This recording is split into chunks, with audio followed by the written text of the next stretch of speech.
Oi, turma do livro O Real Sentido da Vida, Egon C. Silva, no texto A Morte. A morte para muitos é um mistério impenetrável, um fim que traz medo e incerteza. No entanto, a morte não é o fim, e sim um processo de transição, uma passagem natural e necessária no ciclo evolutivo do espírito. Já sabemos que a vida não se limita ao breve período entre o nascimento e a morte do corpo físico.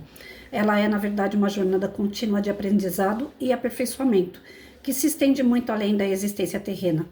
A morte é simplesmente um momento que marca a libertação da alma do corpo material.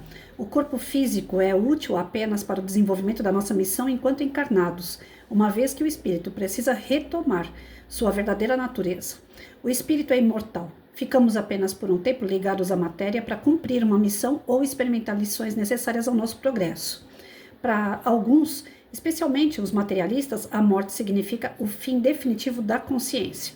O Espiritismo, porém, amplia a visão materialista limitada, mostrando que a morte é a porta para uma nova realidade, uma realidade espiritual que é a verdadeira realidade do espírito. Neste novo estado, carregamos conosco todo o aprendizado, as experiências e as impressões adquiridas durante a vida terrena. Nada do que aprendemos é essencial se perde. Ao contrário, a consciência se expande e se liberta das limitações impostas pela matéria. A morte não encerra os dilemas que convivem conosco enquanto encarnados. Muito pelo contrário, a morte nos coloca frente a frente com nós mesmos, com a nossa consciência, com aquilo que muitas vezes passamos a vida inteira tentando esconder ou não enxergar. Com a consciência pesada de um possível crime cometido, e que perante os olhos da terra nunca fomos descobertos, o despertar após a morte irá nos mostrar mais claramente o quão estamos ainda ligados às nossas próprias obras, as boas e ruins. Nascer e morrer, quantas vezes forem necessárias até que consigamos extrair da terra tudo o que precisamos aprender para, a partir daí, continuarmos nossa jornada em lugares mais evoluídos. Existe ainda no mundo muitas interrogações sobre o momento da separação entre o corpo físico e o espírito. Podemos abordar esse momento do desligamento sob dois aspectos. Primeiro, considerando as pessoas que levaram uma vida baseada no bem, no amor e em boas ações. E segundo, sob o aspecto daqueles que basearam suas vidas em crimes e na prática do mal. Vale lembrar que as considerações a seguir não representam uma regra absoluta. Somos individualidades e cada um vive uma forma particular, e essas particularidades também são consideradas na hora da partida. Vamos fazer uma representação de alguém que viveu no bem e alguém que viveu no mal, apenas para termos um parâmetro. Para aqueles que viveram uma vida equilibrada e em harmonia com as leis divinas, a transição é serena e tranquila. É simplesmente um leve despertar. Seu espírito geralmente é amparado por benfeitores espirituais e chegar ao plano espiritual torna-se um alívio. Para aqueles que acertaram na vida terrena, a adaptação no novo plano é algo tranquilo e equilibrado, e geralmente seu acolhimento acontece em colônias espirituais, à medida que seu merecimento pode reencontrar familiares e amigos que já desencarnaram. Geralmente, espíritos queridos estão à espera, prontos para receber e apoiar aquele que chega ao plano espiritual, na condição de alguém que viveu em conformidade com o bem e com o amor. Entretanto, para aqueles que cometeram crimes, se apegaram excessivamente aos prazeres materiais, aos vícios, às paixões descabidas e ao egoísmo, o processo pode ser mais difícil. Esses espíritos ainda fortemente ligados à matéria podem experimentar confusão e dificuldade em aceitar sua nova condição. Além disso, podem se ligar a lugares e espinhos que se afinam com a vida material que sempre levaram, podendo ser encaminhados aos umbrais da consciência em desequilíbrio resultado de suas próprias obras. Quero fazer um adendo aqui e retornar a um tema já discutido anteriormente, o suicídio. Algumas pessoas, frente aos problemas que enfrentam na Terra, colocam fim voluntariamente à própria vida, alimentando a infantil ilusão de que isso as colocará longe dos seus problemas. Digo-vos novamente, essa atitude não colocará fim aos seus problemas, e mais, essa pessoa ainda terá que conviver com as consequências de ser um suicida. Chegar ao mundo espiritual na condição de suicida pode ser mais doloroso do que se imagina. A morte está profundamente ligada ao princípio da reencarnação. O espírito, ao longo de sua existência infinita, encarna inúmeras vezes, passando por diferentes experiências e papéis, em diferentes corpos e contextos. Cada vida terrena é uma oportunidade de aprendizado e crescimento. A morte, portanto, não é uma interrupção e sim um recomeço entre diferentes etapas de nossa grande jornada evolutiva, assim como o nascimento. Entendendo tudo isso, o medo da morte perde sentido. Sabemos que a vida verdadeira é a espiritual e o espírito é imortal. O que determina a experiência pós-morte não é a crença e descrença em uma vida além túmulo, mas a conduta moral que o indivíduo cultivou em vida. Aquele que viveu de acordo com a lei do amor, caridade, do perdão, encontrará paz e acolhimento no plano espiritual. Podemos, então, preparar nossa alma para o momento da desencarnação, não com temor, mas com certeza de que o que nos aguarda é a continuidade da vida com novas oportunidades de evolução. O Espiritismo nos convida, assim, a transformar nossa visão de morte, entendendo-a como parte do ciclo natural da existência e nos preocuparmos mais com o que fazemos de nossa vida enquanto moradores da Terra. Digo-vos seguramente, não tema a morte, acerte na vida, pois a morte só vai matar a ilusão de que tudo acaba com ela. Não espere o reabrir dos olhos para conscientizar-se disso. Não perca o que de mais valioso você tem hoje, o tempo, em coisas que não vão te acrescentar em nada. Trabalhe agora mesmo por uma real transformação. Sei que foi feita uma abordagem muito superficial sobre o tema. Essa rápida passagem pela morte foi apenas uma forma de alertar que a vida continua. Se você deseja aprofundar-se o entendimento de como é a vida após a morte, existe uma vasta literatura que pode ajudar na sua elucidação, em especial nos livros do codificador Allan Kardec e na literatura de Chico Xavier. Enriquecer-se de conhecimento também é um grande passo na nossa jornada evolutiva. O crescimento intelectual procede o crescimento moral. Aprofundar-se nos estudos sobre a vida e sua continuidade vai ampliar significativamente sua ótica sobre tudo. A morte é o grande sopro renovador, um agente do progresso e da evolução, em vez de um fim. Ela é o início de uma nova fase de nossa caminhada rumo à perfeição. E enquanto estivermos encarnados, devemos encará-la com naturalidade e sabedoria, cultivando o bem e a elevação moral. Pois o que semeamos em vida, colhemos também no mundo espiritual. A morte é, portanto, um convite à reflexão sobre nossa própria imortalidade, ao aperfeiçoamento contínuo e à união com as leis divinas. Então, assim, o que ele traz para a gente, e ele mesmo reconhece, é uma pincelada sobre o assunto. Referente à morte, nós temos aí muitas mistificações, nós temos ainda muitas lendas em torno de morte, né? E à medida que a gente vai estudando sobre o assunto, isso vai sendo desvendado, vai sendo desvencilhado, vai sendo tirado da gente um tampão dos olhos.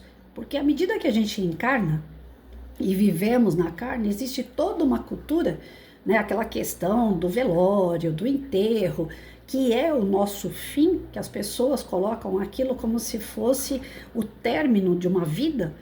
E a gente já cresce dentro dessa cultura, né? Os avós, os pais, aqueles que vão partindo, nós temos que enterrar. Então, desde pequenininho a gente vê velório, enterro, como o fim de uma vida. Independente da sua religiosidade, você sabe que vai ser enterrado. Ou seja, o fato de você ver um corpo enterrado, você fala, acabou, né? Não precisa de uma religiosidade para dizer para você que aquilo ali é o fim. Então, no seu subconsciente, você vive, nasce, vive, cresce, desenvolve e depois morre. Enfim, para que eu tô aqui então? Qual é o sentido da vida? Se eu vou morrer, se eu vou ser enterrado, aí começam a vir aqueles clichês, né? Eu vou ser enterrado e não vou levar nada. Então, para que eu vou estudar, trabalhar, ganhar dinheiro, comprar, pagar? Para que eu vou ter bens? Para que eu vou ter coisas em minha volta, casa, carro? Para que eu vou comprar roupas? Para que eu vou juntar dinheiro? Se no final das contas eu não vou levar nada comigo, né? Para que eu vou ter filhos? Para que eu vou procriar? Para que eu vou criar famílias? Para ter uma série de dor de cabeça e depois lá no final eu morrer? Eu ir para o caixão e ninguém vai junto comigo, vou ficar sozinho de novo. Então, quando a gente começa a colocar essa engrenagem do materialismo para funcionar dentro da nossa mente, não faz sentido viver. Já perceberam? Para que eu vou fazer tudo isso se no final eu vou acabar sozinho, não vou levar nada e ainda por cima, ainda vou ter o medo do que vai acontecer com o meu corpo lá embaixo da terra, né? Ali os vermes vão comer. Então fica aquele sentimento ainda do medo, do que vai acontecer quando eu estiver ali, embaixo da terra, o meu corpo. Então nós vivemos com uma faca no pescoço o tempo todo. Nós nascemos, crescemos, desenvolvemos com uma faca no pescoço. Se a gente parar para pensar na morte, a morte, no final das contas, ela se torna assustadora quando a gente não acredita no além-túmulo. Quando a gente acredita que acabou ali, embaixo da terra, todo um sonho, toda uma conquista, todas as nossas vitórias, todas as nossas fraquezas. Então, quer dizer, a morte é o fim. Quando a gente acredita que a morte é o fim, realmente não faz sentido nenhum viver. O nosso real sentido de viver é acreditar que no decorrer do caminho nós estamos agregando conhecimento, nós estamos agregando valores. O real sentido da vida é a gente entender que no decorrer do caminho nós nos envolvemos com pessoas, com cenários, com personagens que farão o nosso espírito evoluir. E quando a nossa carne fica na terra, em estado de decomposição embaixo da terra, no túmulo, enquanto a nossa carne está sendo devorada pelos vermes, o nosso espírito não está ali. O nosso espírito sobrevive a tudo isso e ele vai para algum lugar. E quando ele vai para algum lugar, depende do quê?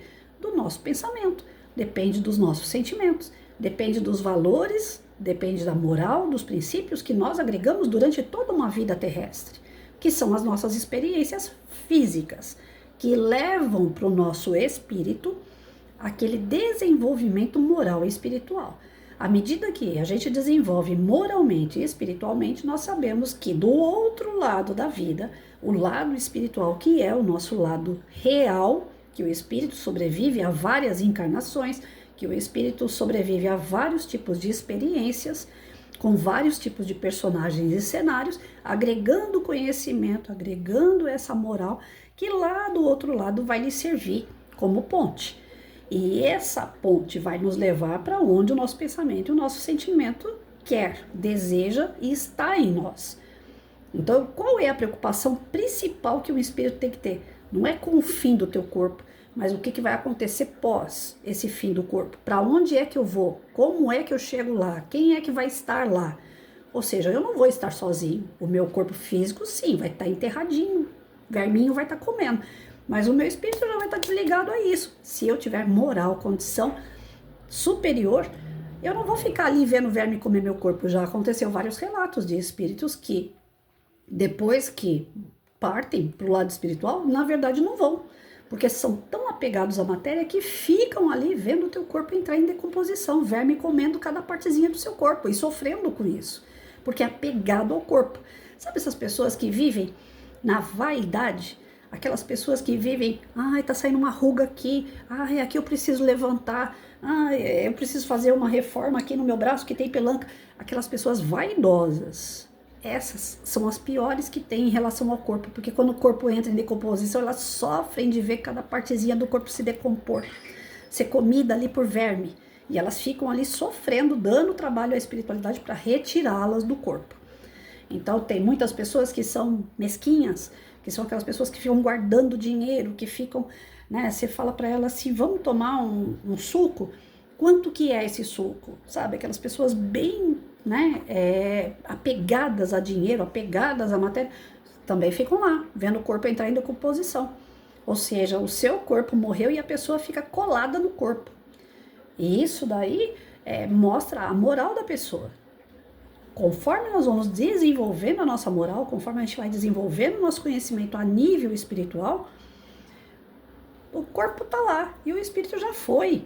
Tem muitos velórios que as pessoas ficam estendendo aquelas orações em volta do defunto ali à toa, porque o cara já não tá mais lá, só tá o corpo. Imagina eu pegar um caderno, uma matéria, e ficar aqui fazendo oração no caderno. Tem sentido? Isso aqui já não tem ânimo nenhum, isso daqui não tem movimento nenhum, isso aqui não tem vida. Então pra que eu tô fazendo oração com isso aqui? Entendeu? Então num velório estendido, às vezes se o espírito já tem uma conduta moral, ele não tá ali, é um corpo, é uma matéria inerte que não tá servindo pra nada. E se você fica fazendo muita oração ali, é capaz do espírito ainda achar ruim, Porque ele quer partir e as pessoas estão ali. Ai, como eu gostaria que você ficasse. Ai, que saudade que você vai me fazer. Ai, que eu vou ficar aqui chorando por um bom tempo, porque a nossa amizade, porque o nosso amor. O espírito doido para partir e as pessoas ali fazendo oração de apego. Aí o espírito quer ir e não pode. Entenderam? Então, assim, não que a gente não vá fazer uma oração, lógico que vai. Mas não pode ser tão estendida, não pode ser chorosa, não pode ser apegada ao espírito. A gente vai sentir saudade de algumas pessoas, às vezes vai dar até vontade de chorar, né? De saudade, é normal. Mas tem pessoas que ficam cultuando o luto por tanto tempo, causando danos ao espírito que quer partir e não pode.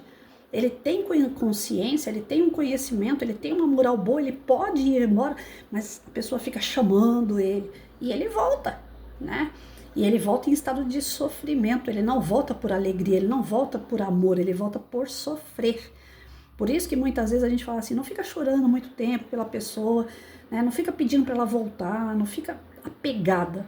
Faça uma oração desapegada, que Deus cuide da pessoa, que os bons amigos espirituais estejam amparando, que ele esteja num bom lugar, que chegue nele que o meu sentimento é verdadeiro, que eu amo essa pessoa, mas não que faz falta, que eu quero ele para mim, sabe? Às vezes eu brinco muito em relação ao meu marido, e as pessoas às vezes levam a sério a minha brincadeira, mas Deus conhece meu coração. E eu sempre falo assim, falei, ele tá lá no plano espiritual há 20 anos, eu estou aqui, eu já tive 4 namoros depois dele. Então, uma vez ele me deu um recado quando eu estava com o meu terceiro namorado. Ele veio através do meu terceiro namorado, num sonho, e os dois não se conheciam, né? Nessa encarnação, os dois não se viram. Pode ser que se conhecessem no plano espiritual. E aí, no sonho do meu terceiro namorado, ele veio e falou pro meu namorado, falou, olha, cuide bem dela, enquanto você tá com ela, né? Eu gosto muito dela e você é responsável pela proteção dela. E naquele momento que eu tava atravessando, realmente, quando eu acordei de manhã, esse namorado virou pra mim e falou assim, eu sonhei com teu marido. Eu falei, como assim? Aí ele veio me pedir para cuidar de você, para me proteger você. E é o que realmente estava acontecendo na época. Esse rapaz estava me protegendo. Ele falou assim, eu vou ficar do teu lado, te protegendo até passar tudo isso. Era uma situação de profissão, de saúde e tal, juntou tudo e eu tava numa fase bem ruim. E esse namorado foi aquele paizão, né?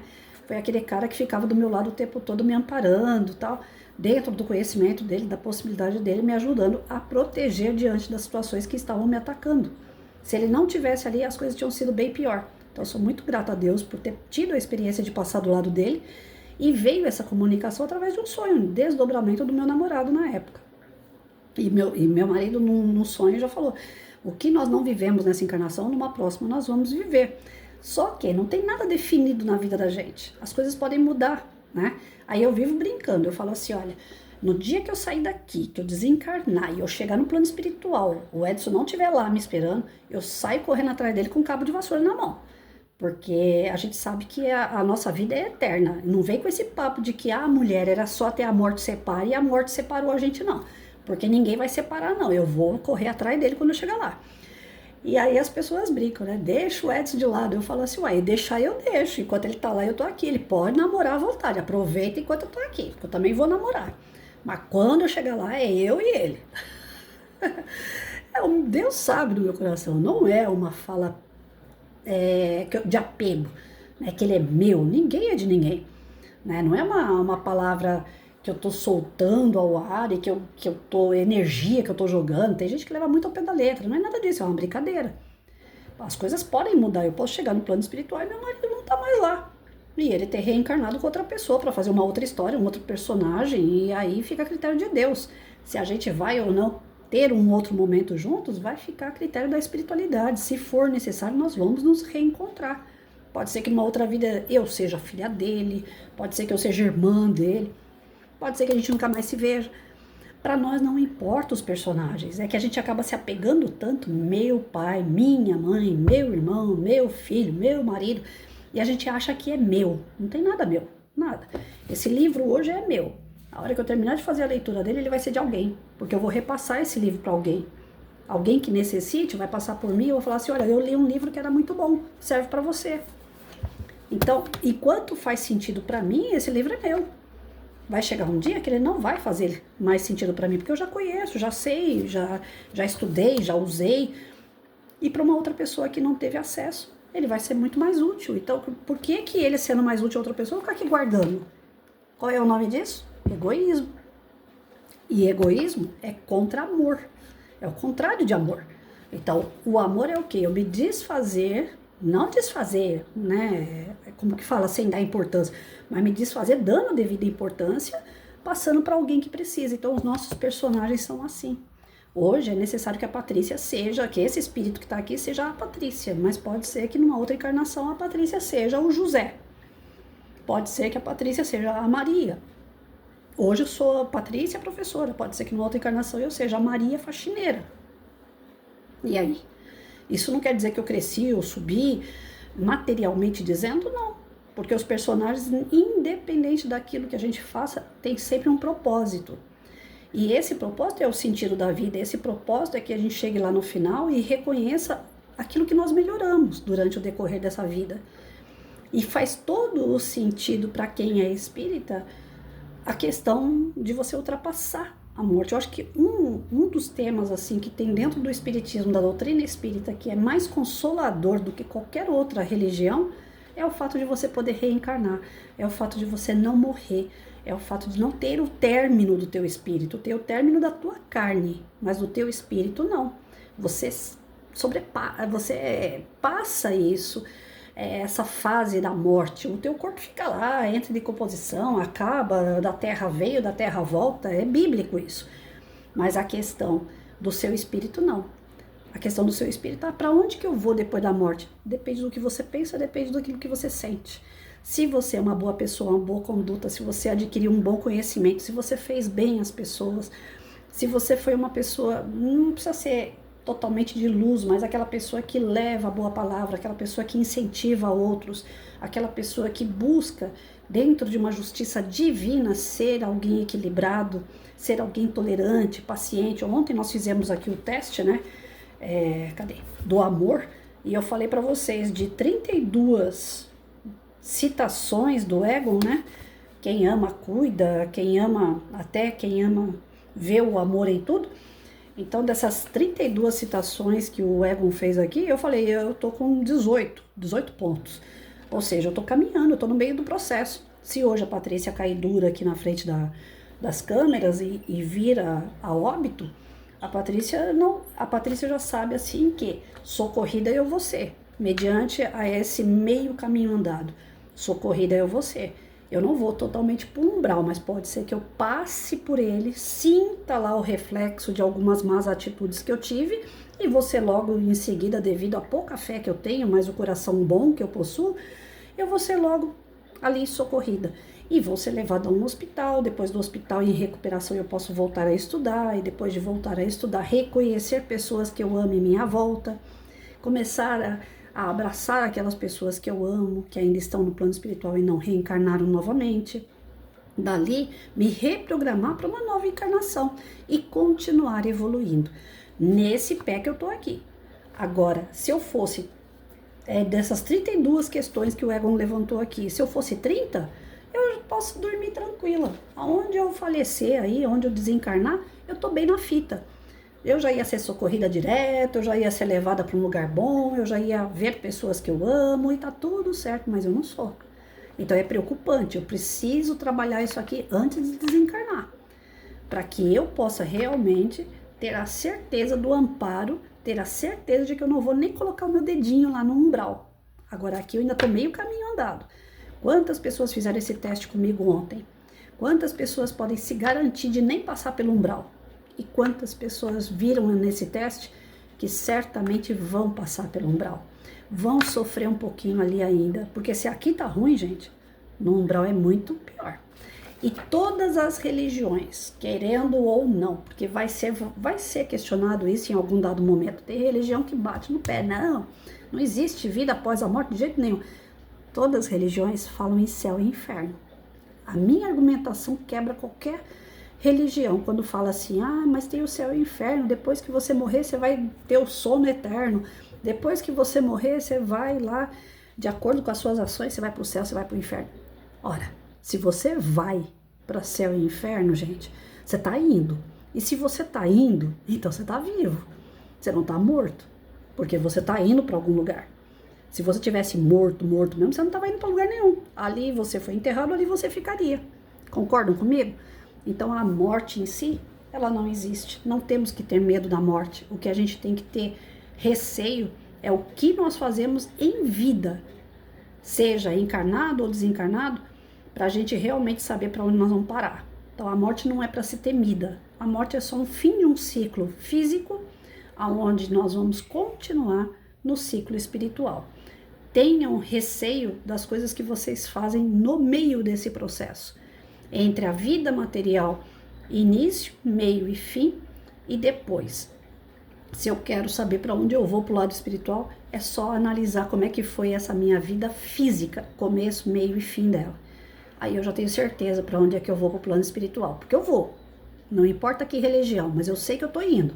Então eu preciso saber para onde eu estou indo através das minhas atitudes, através dos meus pensamentos e sentimentos de hoje. Quais são os pensamentos que vocês têm hoje? Quais são os sentimentos que vocês carregam hoje? O que vocês fazem desses pensamentos e sentimentos hoje? Tá aí a resposta do sentido da nossa vida. Para onde nós vamos? O que vai acontecer com a gente no pós-morte? Porque não existe morte. A morte é apenas do físico.